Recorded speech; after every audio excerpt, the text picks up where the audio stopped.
श्रीमन्महागणाधिपतये नमः। सदानंबवृक्षस्य मूलादिवासात् सुधाश्रावणं तिक्तमप्यप्रियन्तं तरुं कल्पवृक्षादिकं साधयन्तं नमामीश्वरं सद्गुरुं साईनाथं। సాయినాథ పరబ్రహ్మణే నమః, విశ్వకర్మ పరబ్రహ్మణే నమః.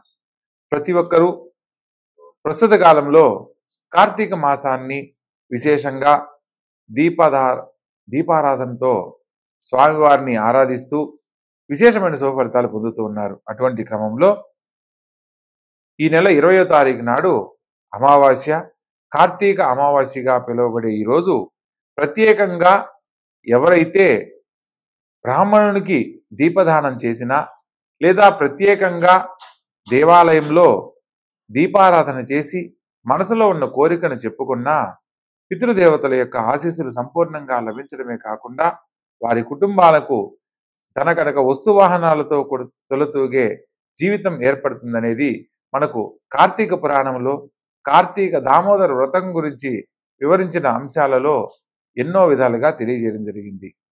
అటువంటి విశేషమైన ఈ యొక్క మాసంలో నకార్తీక సమోమాస అంటారు. అంటే కార్తీక మాసాన్ని మించిన మాసం లేదు అని ఎలా అయితే మనకు గ్రంథాల్లో చెప్పబడిందో, ఈ యొక్క మాసంలో ఆరాధించే దేవతారాధన వల్ల విశేషమైన శుభ ఫలితాలు పొందడం జరుగుతుంది. అదేవిధంగా ప్రస్తుత కాలంలో కొన్ని గ్రహాలు సంచరిస్తున్న తరుణంలో ఏ ఏ రాశుల వారు ఎటువంటి శుభాశుభ ఫలితాలు పొందబోతున్నారో కూడా వివరంగా తెలుసుకుందాం.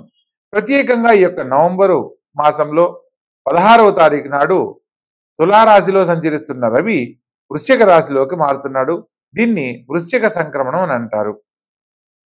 ఈ యొక్క రవి సంక్రమణ కాలంలో సూర్య భగవంతుణ్ణి ఆరాధించే క్రమంలో పితృదేవులను స్మరణ చేసుకుంటూ సూర్య భగవంతునికి అర్ఘ్యాన్ని గనక వదిలినట్లయితే పితృదేవతలకు శాంతి కలిగి వారి యొక్క ఆశీస్సులతో ఆ కుటుంబంలో ఎటువంటి సమస్యలు లేని జీవితాన్ని పొందుతారు అనేది మనకు శాస్త్రం తెలియజేస్తుంది. ప్రత్యేకంగా ఒక్కొక్క రాశుల వారికి ఈ యొక్క గ్రహాల మార్పు వలన ఎటువంటి శుభాశుభ ఫలితాలు పొందబోతున్నారో తెలుసుకుందాం. ప్రత్యేకంగా గురువు కూడా ప్రస్తుతం నవంబరు 11వ తారీఖు నాటి నుంచి గురువు వక్రించి మిథునంలో సంచరిస్తున్నాడు. అదేవిధంగా బుధుడు నవంబర్ 23న వక్రించి తులారాశిలో సంచరిస్తూ, నవంబర్ 26న తులారాశిలో సంచరిస్తున్న శుక్రుడు వృశ్చిక రాశిలో సంచరించబోతున్నాడు. ఈ యొక్క వృశ్చిక రాశిలో ప్రస్తుతము బుధుడు, కుజుడు, రవి మరియు శుక్ర గ్రహాలు 4 గ్రహాలతో పాటు దినవారీ ఫలితాల ప్రకారం చంద్రుడు కూడా సంచరించబోతున్నాడు. ఈ యొక్క వృశ్చిక రాశిలో 5 గ్రహాలు సంచరిస్తున్న క్రమంలో పంచగ్రహ కూటమిగా మనం భావించి ఒక్కొక్క రాశుల వాళ్ళు ఎటువంటి శుభాశుభ ఫలితాలు పొందబోతున్నారు, కొన్ని గ్రహాల వక్రగమనం వల్ల ఏ ఏ పరిహారాల వల్ల సత్ఫలితాలు పొందడానికి అవకాశం ఉందో వివరంగా తెలుసుకుందాం. ఇక ఒక్కొక్క రాశుల వారిగా తెలుసుకునే ప్రయత్నం చేద్దాం. వృశ్చిక రాశి. ఈ యొక్క వృశ్చిక రాశి జాతకులకు ప్రస్తుత కాలంలో అన్ని రకాల శుభ ఫలితాలు కలుగుతున్నాయి. కాకపోతే గురువు ద్వితీయ పంచమాధిపతి అయ్యి అష్టమ స్థానంలో సంచరించబోతున్నాడు. తత్కారణంగా ముఖ్యమైన విషయాలలో కాస్త జాప్యం జరిగినప్పటికీ మీ యొక్క దృఢమైన సంకల్పాన్ని కోల్పోవద్దని సూచనగా తెలియజేయడం జరుగుతుంది.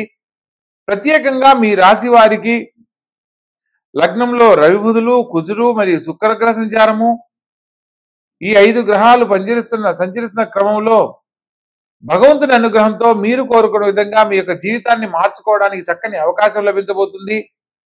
ప్రత్యేకంగా చతుర్థంలో రాహు ఉండడం వల్ల కుటుంబంలో వ్యక్తుల ద్వారా చిన్న చిన్న మనస్పర్ధలు ఏర్పడే అవకాశం ఉంటుంది. ప్రతి ఒక్క విషయంలో మీరు ఎంత మౌనాన్ని పాటిస్తే అంత గొప్పగా ఉంటారనేది సూచనగా చెప్పవచ్చు.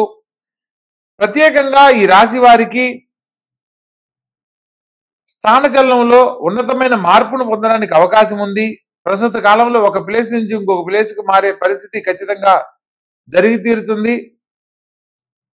అదేవిధంగా లగ్నాధిపతి అయిన కుజుడు లగ్న అష్టమాధిపతి అయి లగ్నంలోనే సంచరిస్తున్న కారణంగా ముఖ్యమైన విషయాలలో భగవద్ అనుగ్రహాన్ని పొంది మాత్రమే ప్రయత్నం చేయాలన్న సత్యాన్ని తెలుసుకోవాలి.